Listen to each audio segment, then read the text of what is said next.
កូនខ្មែរនៅប្រងើយដល់ណាពេលលាដល់ហើយអរកូនខ្មែរនៅប្រងើយដល់ណាព្រោះជាតិខេមរាត្រូវការរូបអ្នកទៀតហើយព្រោះជាតិខេមរាត្រូវការ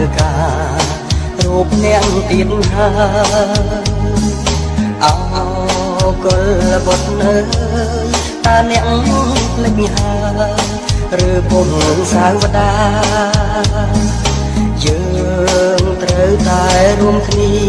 កសាងខេមរាឲ្យបានគង់វិញឡើង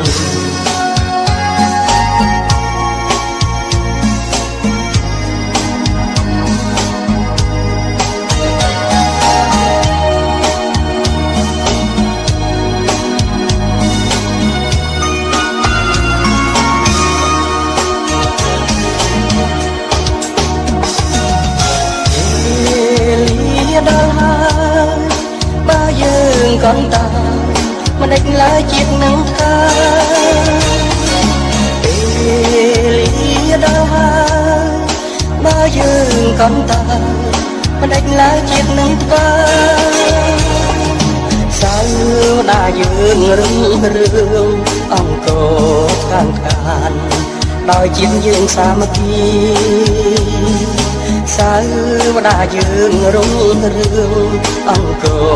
ខាងដោយជាតិយើងសាមគ្គីកុំមើលបំណាំគ្នាយើងត្រូវការពារពូជពងជាតិសាសនាក្រោកឡើងខេមរាចិត្តឆ្ងាយរួមគ្នាកសាងជាតិជាថ្មី